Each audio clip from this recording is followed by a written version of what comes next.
Greetings, Emikan Sudan here, Ars Nova2. As my guest today, I have Margo Berdeshevsky, who is the author of several books. She's a world traveler, a world citizen, winner of the Fiction Collective to America's Book Review.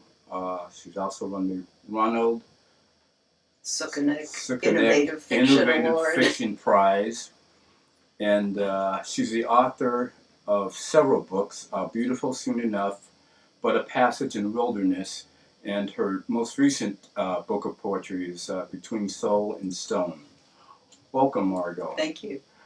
Let me ask, how do you see your role in life as a poet? Is it as a reflection of society, a conscious mirror of where we are, or as a harbinger of things to come, or as an editorial voice?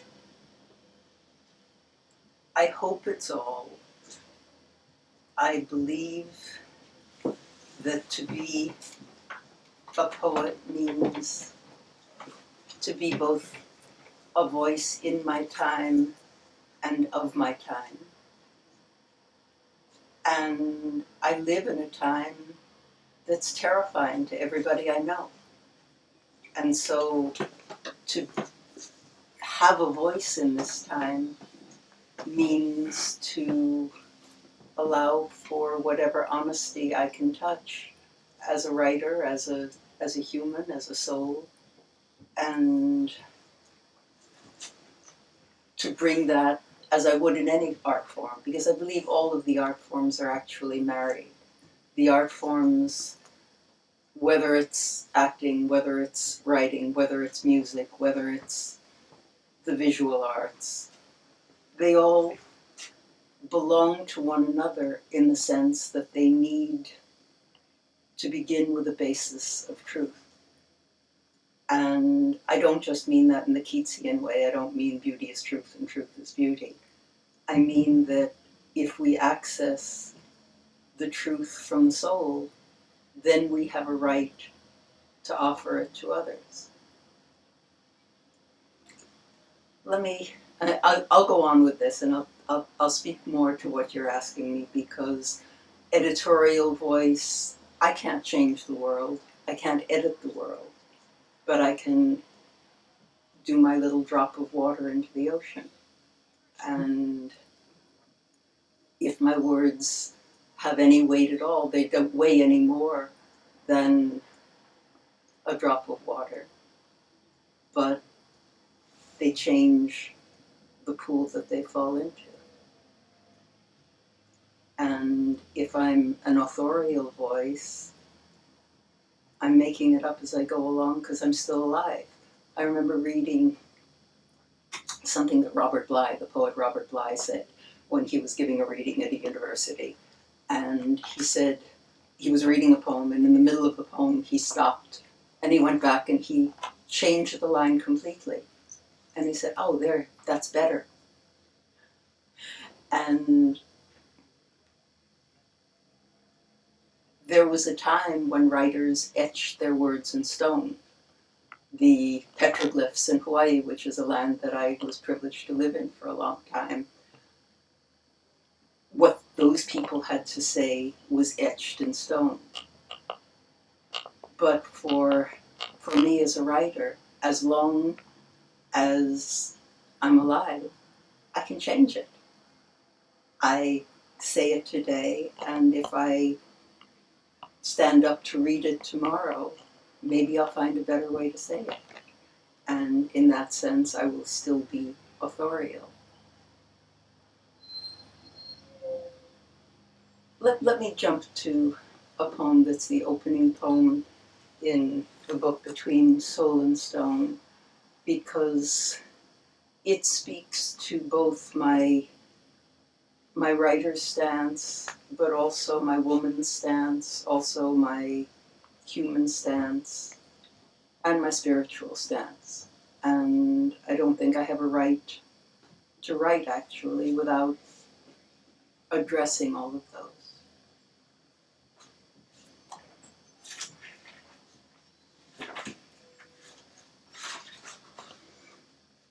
And it begins with a quote from Saint-Jean-Perse, which was translated by T.S. Eliot. I have halted my horse by the dove-moaning tree. My long drum. But I stopped the prayer when the stair broke under the weight of wanting you. Closed the now I lay me eyes, fists in them like guns, while temple candles spit light at you who made it. Light, not a plastic red lamp above an ark. Light. While you who made it, was that you crying, begging for water in the dark? You, God. In birch trees you knew me, knelt while I held me while bone after bone after bone bent, unblinking, listened, unhearing. Hear, O Lord, the Lord our is one. Deaf stones in your ears, but knew the reach of my paw, its red flesh. Hear, O Lord, the Lord our. I'm starting. I'm standing from fallen wish, branch, mud of your making, standing ash, standing woman of my making, starting, adding, please, dear. Between beg and mouth, black praise going silver, yours or mine. Between, hear, O Lord, the Lord, my, may the words of my mouth say, hear the words of this mouth. Say, leaves turning silk. Say, dove, your hand, how it strokes my bended, how you love. Closed now, my now I lay me, and here, Lord, let me, a river, let my skin, let the mud, let the praise, let spilled word unknow, the knife withdraw. Let me be woman, let each eye unshroud, let God be holy in my mouth. One morning, my long drum, my long drum, my long drum, where you have halted your horse. That was beautiful. Thank you for sharing. If I could ask now, you've been known as a world traveler. You've been out to Hawaii, some places in Russia, here in France, the UK. You've done some work in, Sumatra. Which one of those places was the most influential to your craft?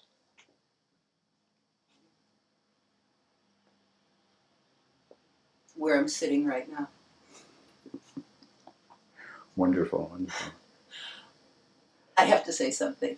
We're sitting in Shakespeare and Company, and the old man who was the founder of this bookstore, George Whitman, came down the stairs one day. I've done readings in this room for many, many years, and over again with the appearance of each book. But he came down one day when I had decided I was going to do something very kind of spiritual, and I opened the reading and I was holding a candle.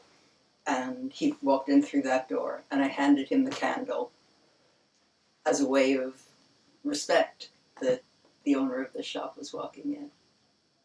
And he took the candle, and he lifted it up and he started to burn the edges of his own hair. And I thought, oh my God, the place is going on fire. But he was making a statement about what endures. Mm. And so for me, this bookstore endures because it's where we're standing, where we're sitting. For what places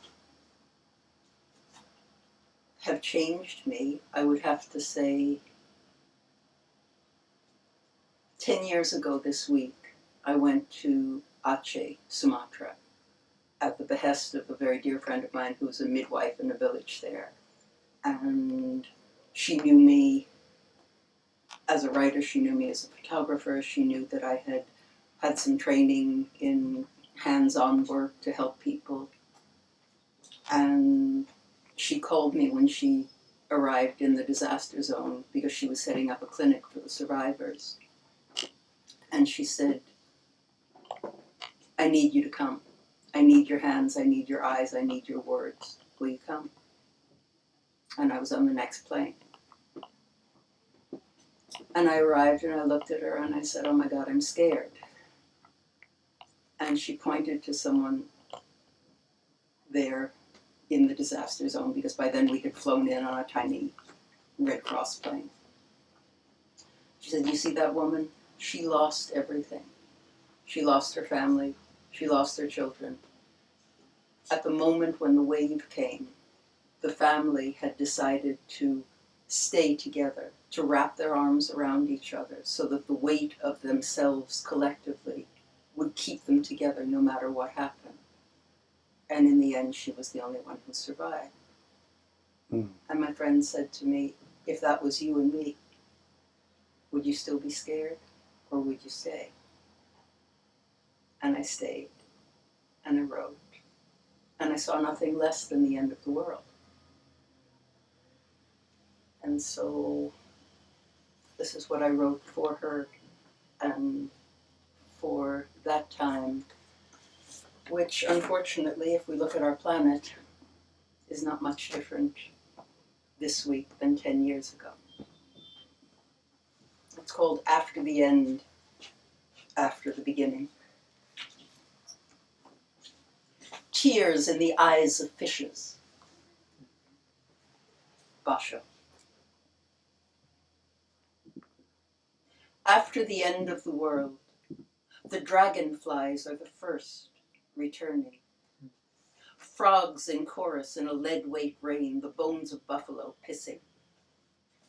After the end of the world, a shredded page, uprooted monster trees, a blue jacket, a lace headcloth, a black boot on a wheelchair stem, a mudded page of the floating Quran.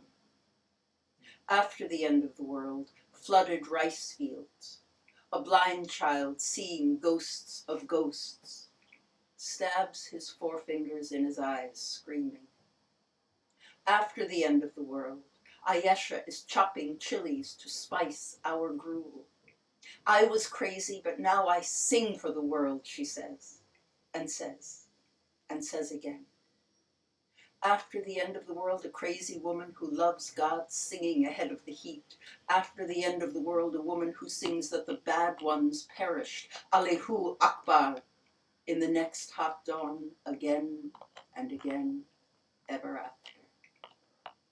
After the end of the world, over and over, I lost, I lost, I lost. And God is great. The mosquito ballet meeting the dragonflies circling. This is not a dream. This is a tragedy. A boy making his words a sing-song, spindle shins kicking. After red words on the broken columns, this is not a dream. This was a tragedy. Fresh fish who may have wedding rings in their bellies. After the end, a new market. After the end, what kind of a world, what kind of a town had it been? Yellow velvet and minarets, a shredded boot, blue china broken, a baby's rubber thong, not screaming. After the finale, smiles left that say, I lived. I dream of corpses drowned in the noonday heat. What time is it now?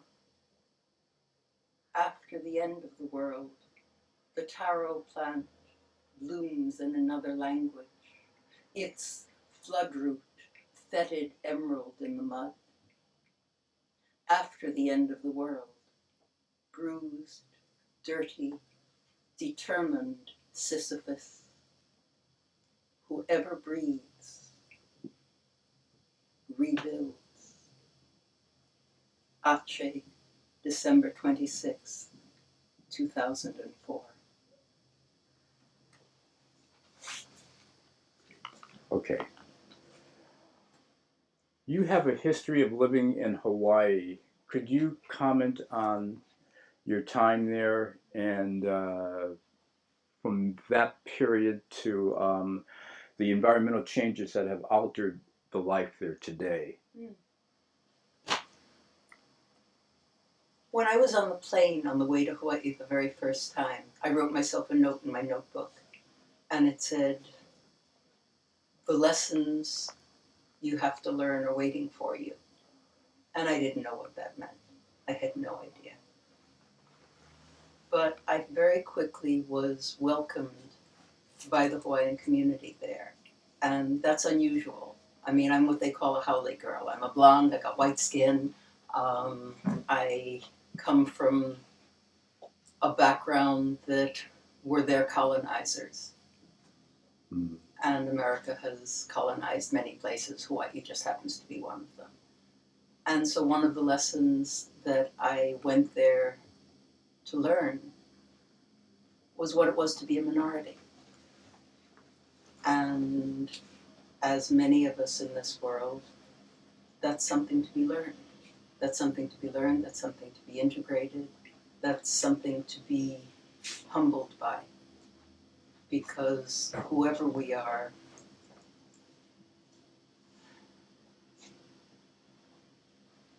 we're a guest on the planet. And that's something that the Hawaiians know a great deal about. Mm-hmm. Because of their love for the land, what they call the Aina. They have a respect for it. They have, the state motto is, I can tell it to you in Hawaiian and then I can translate it for you. Ua mau ke ea I ka aina I ka pono. The life of the land is perpetuated in righteousness. And we don't treat the planet very righteously, do we? So my being there was a chance to learn not what the new age people come there looking for their workshops to learn, but to sit under a tree and listen to the wind, to watch when the ocean is eroding the sand, to watch when someone builds a fancy golf course on the side of a burial site and says, "Oh, these chemicals can run off into your water." I had a lot to learn by watching that.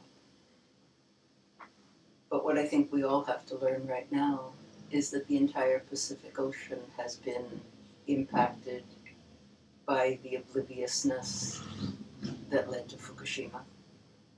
And the result is that the entire Pacific coast doesn't have a whole lot of help and doesn't have a whole lot of hope. As a planet, we're somewhere between hopeless and praying hard that we take care of one another.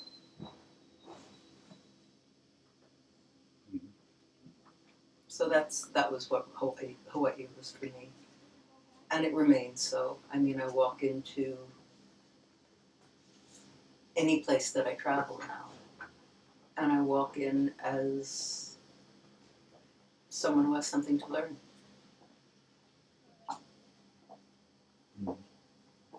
Does that answer your question? Yes. Yes. And hopefully our viewers will appreciate that. Looking at your other poetry work, the poem Wind and Hill, there seems to be the feeling of spirituality in the sense of reincarnation in that poem Wind and Hill, and also a close connection to nature. Am I far off the mark, or? No, no. Um, the poem Between Wind and a Hill is talking to those who have gone, and we're living in a year when, God, more poets have left the planet than any other time I can remember in history.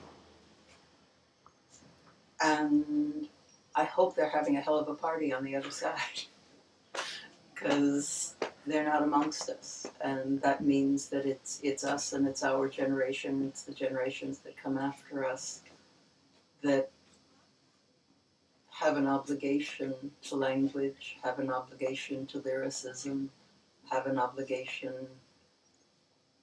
to speaking their truths, to carry it on. But the poem you're asking me about was inspired, you'll hear it in the poem, it was inspired by a story I heard about a tribe in Africa called the Blue People.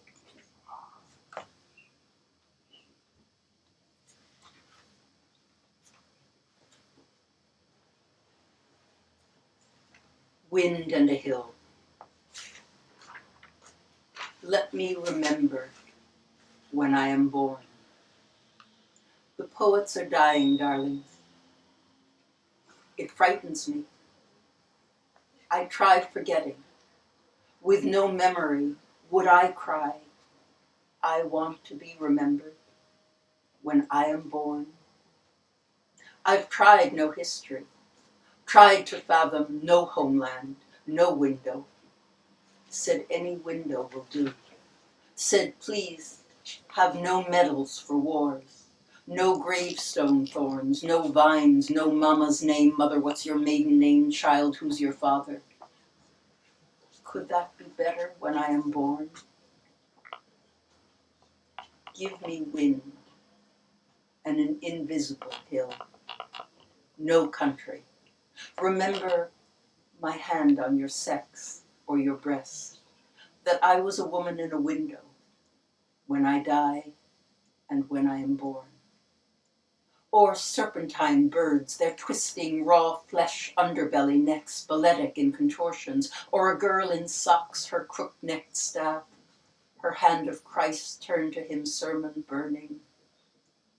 Born the new blood of late leaves, rarity of London sun, loud as bells through turning yews, while greens dry into old blood in a day or three. Like the poets we bend our breaking branches to. Born, I heard once of a tribe of people painted blue. Fallen from winter Pleiades, they said, and that they cannibalized their own after. After death, they said, all the day it took to cook, consume, to brew and sip the body's broth, to chew its bones with love they wept, and they loved. Born with breath, they blessed, with breath crooned, remembered a birthmark and a baby's step, a greatness, a kiss, a scar, every apology born and every battle, the goodness, the crimes, and then it was done.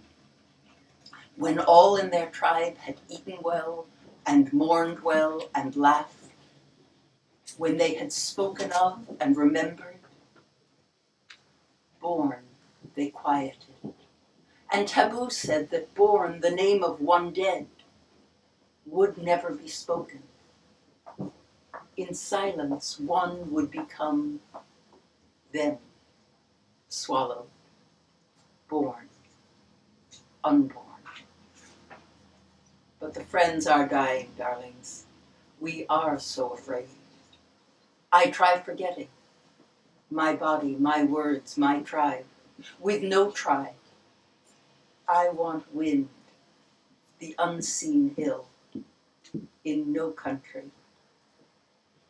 Let me remember that, please, when I am born. Margo, you've been known as not only a world traveler, but a world citizen. Could you tell me how does that differ from having any allegiance to one flag? Well, I'm not a nationalist.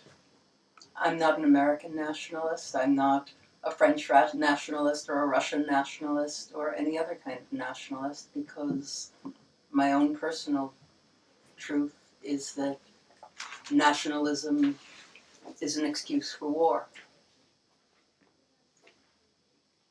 And as long as people insist that this is mine, this is my tree, my home, my door, my bed, my floor, then they won't share it with anyone else, will they? Mm-hmm. Too true, too true. I've heard that you have an eighth deadly sin. The refusal of intense experience. What brought you to that conclusion? Well, actually, it was a critic who said that about me. It was Sven Verkerts from Agni. He's an editor. He's a professor in Boston, actually. And he was the one who coined that phrase. But I believe what he was speaking to and what is passionate for me is experience. And that's been since I was a very young woman. I wanted to get to the marrow of the bones. I wanted the people who I interacted with to go as deeply with me in experience as they were capable of. And sometimes my demands were outrageous, and the result was that they didn't want to go that deeply. And I ended up being disappointed. But that has driven a good deal of my writing as well, and definitely my relationships. The book that he wrote that about are particularly sensuous, sexy stories. The collection called Beautiful Soon Enough. I was going to read you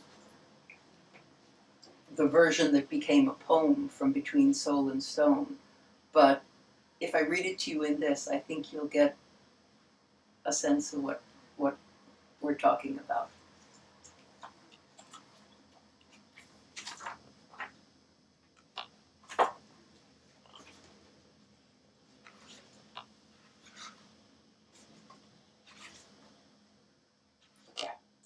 Window.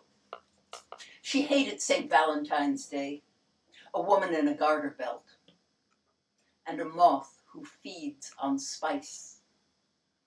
The woman stands in the beige lace belt, which is a gift that was in her mailbox this morning.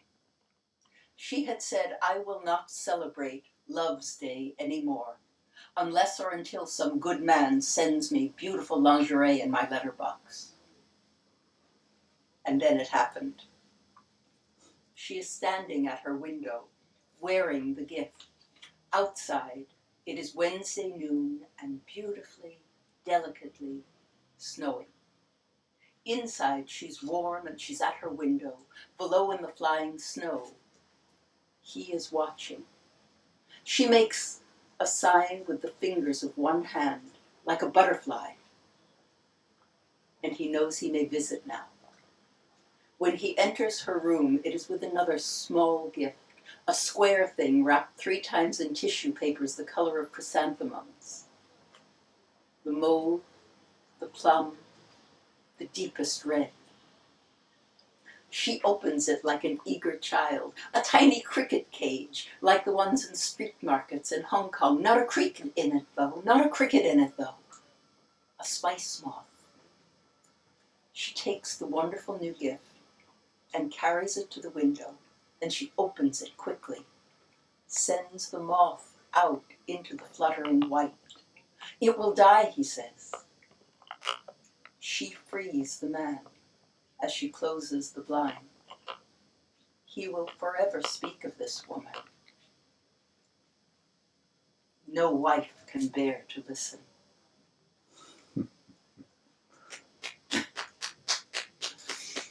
So that's about the eighth deadly sin, I think. Maybe. In Beautiful Soon Enough, that text of your writing, it also has multiple imagery that I discovered. And I also discovered that it was by you. Were you the photographer? Yes. Yes. What inspired your interest in the visual arts? I like to mix genres. I am multi-genre, and I'm interested in what I mean. The book received the Innovative Fiction Award from Fiction Collective too, because it was a mix of genres, and because it will not fit into a box of either being poetry or only prose storytelling. It is both, and the mix with imagery is a way to. The reason that there's the mix between the imagery and the language is so that we don't think only left brain, right brain. And the imagery is not so that we show and tell. It's just the opposite. It's so that you read language and there's imagery that takes you in yet another direction and allows you to come back to the point of center.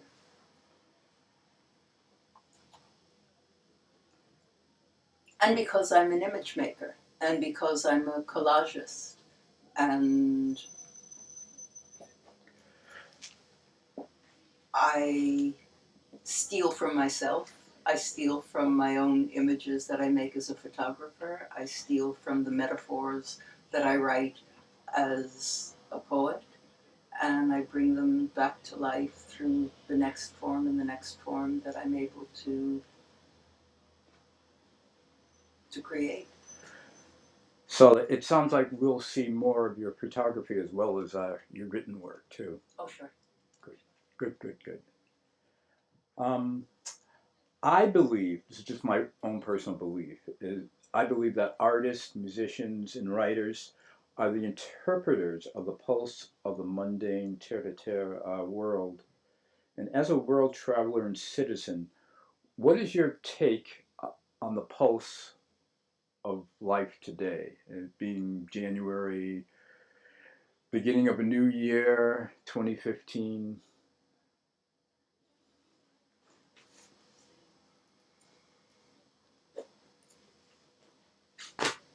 I'd like to tell you how hopeful I am. I'd like to tell you that today is January 6th and it's an epiphany and that it's a celebration of the arrival of the divine and the unexpected. And maybe that's so. I always walk out the door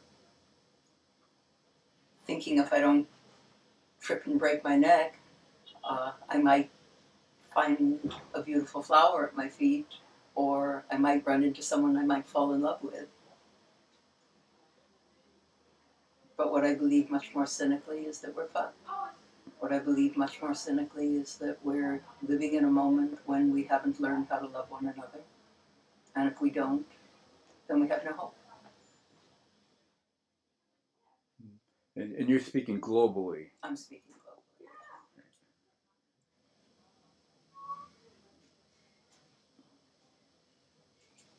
I think each and every one of us is struggling desperately to make it through the night. I don't think anyone is having an easy time of it. Even the moguls, even the robber barons of countries that feather their nests with the efforts of people a lot poorer than they are. But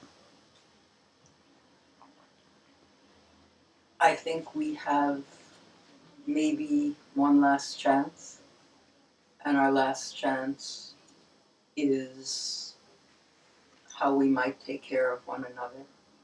Our last chance is how we might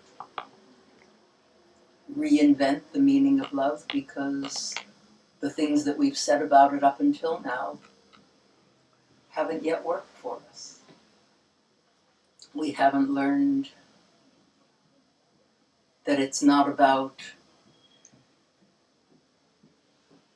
owning one another, and we haven't learned that it isn't about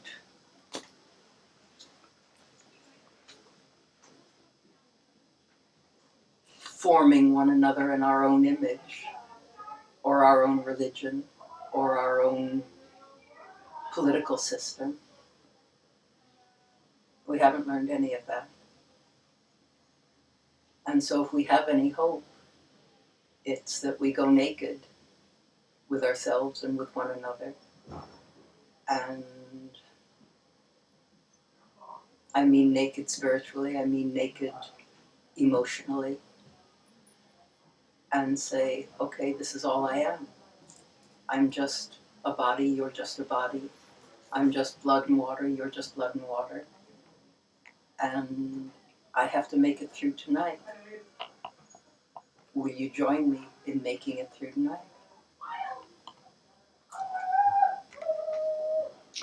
Oh, thank you for that insight. Wrapping this up, we're almost near the end. Do you have any upcoming projects that we should know about? Well, I have a new collection of poetry that is just coming out of the kiln, and it's called Square Black Key. And like the old boll weevil, it's looking for a home. Mm-hmm. And I have a multi-genre novel called Vagrant, which is a mix with more of my photographic images and with poetry and with a story, and the story is divided into mini segments that are echoes of the changes of the I Ching. It's a very complex book and a very beautiful one, and that's called Vagrant, and that's forthcoming.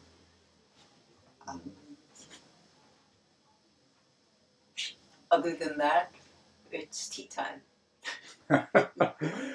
Well, before tea time, would you share some more poems with Sure. us? We're rolling. Okay. So this is another poem from the book Between Soul and Stone, and it's called Not a Land Where Oranges. I don't have a land where oranges open their mouths to nightfall. I don't have a man in my teeth when the light is over. My hot voice wakens me. A trumpet, a cupboard of laundered sheets. I waken God. I want to belong to a pinion, a hill, a skin. He should know why. Hands like featherless sparrows that haven't woken to April. April has come with all its sun again and dogwood, its bouquets of pale flesh, sun and white tulips, sun and sleep rising. Lovers that don't belong to me. Windows that let in claxons. I wear a dark color. Spring doesn't belong to me. I don't know why. How can anyone die today? It's spring. Spring. 1,000 have. The flowering of guns. The shorn branch of fruit trees. One old friend. Many words are better than mine. Swans on the flooding mound, opening their breasts to one another. Pinion me like a small gear wheel, God.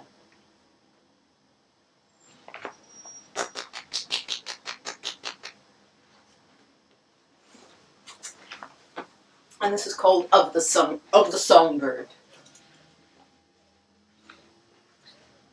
Legend tells of the community of birds who had wings but no song as yet, of a contest offered them by the god, of the prize of song offered to that bird who could fly the highest, of the tiny, dun white-spotted thrush who knew she had no powers to fly high enough to win and wanted to, who crept instead, who hid her small self in a white eagle's feathered crown to fly higher than all the others, who dozed there, dreamed there, concealed in her carrier's flight and longing.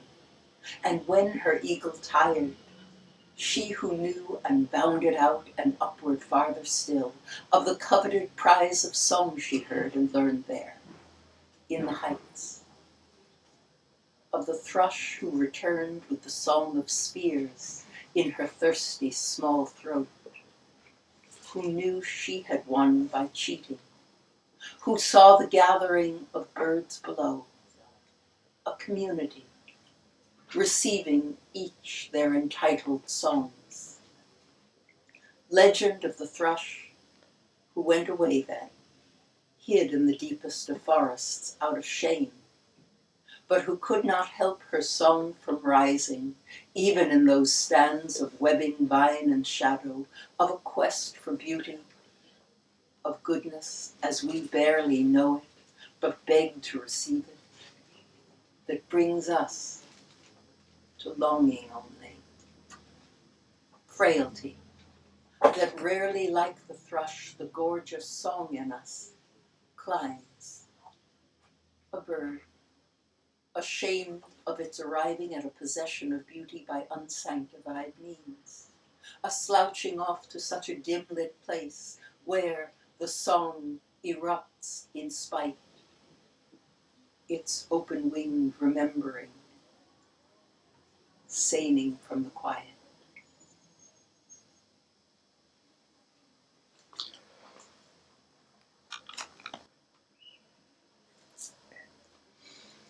So since we're in France, this is a poem for Joan of Lorraine, her sky. That's Joan of Arc, for those of you who have to go look it up. Blackouts. Out of a sense of purity, blackout. No other voice of any other God. No other voice comes to her tiny garden. No rain but stinging nettles, and no other soul but hers, parch. On the footpath, a blue cypress, unhurt, tall as a July sun, reaching, its own opal halo flung wide on the landscape, wild and bruised. Blackout. Bruises on the damp nature, far from the sound of the lure. What was it she promised when she was an imaginative child, whispering hard at her own low window, mouth to that low opening? Was it to love? To be better than any sword? Curled at her air slit in between the house stones, no higher than her two hands. Window, no larger than her face burning. There her sky. There her sky. Its feral cobalt voice and sun that tasted of young honey. A girl called Joan, who would ask 1,000 times to shut me out from the light of the sky, who thought a nation could be ordained, cypress, crepuscule, lamb, blackout, no other voice, 1,000 times, like bees, for Joan of Lorraine, her sky. Hi, welcome back. Good to see you again. Right. So we're going to read a poem together, and it's called Violet Dialogue, After All That Is. A man beside his hill, bird blessings from him, and under her folded wing, She returns them to his mouth, breath to mouth, her word unsure what color. She's so found and so lost at the same pure water, all it is. My hand is an oar to plough our brazen light, my last dark flight again. Here is my gift, a man and his hill or water. Violet, deep as dusk exhale. Violet, he says, passionate, he says. Dawn sheet, too hot for sleep. So often how she holds a word, all that it is. How she mouths shadow. That shade, that bloom in its bruise and beauty, Its dress that always needs to be unbuttoned, deep as dusk's exhale. prayer, a pocket gathering, rain its bruise and beauty. Dawn, too hot for sleep, or darlings. Unfastened as two wings, one of instinct, one of dark blue. Air, violet, he says, passionate, he says, Its dress that always needs to be unbuttoned, so often how she holds a word. all it is for the color, violet, violence, bruise, or beauty. Prayer, a pocket gathering, rain, all it is. Pale, she waters her burgeoning hydrangea instead. Unfastened as two wings, one of instinct, one of flight. Hydra-headed, an unfinished garden. Isn't it a star half written? How we drop tears to water seeds not ever planted there. But in skies across two oceans, here we Plant, and here we plant night as if it were made of threads. you and I were born on two sides. Of day, your moments after midnight. Suns, my 29 plus 29 minutes, turns of a hand after high noon. My hand is a line drawn, point to point, spare with flight. An oar to plough our brazen life. So found and so lost at the same Pure pure water. Perfect. Thank you so much, Margo.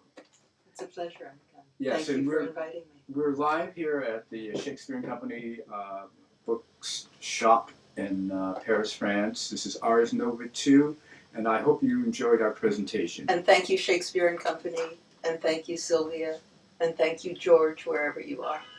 God bless. God bless.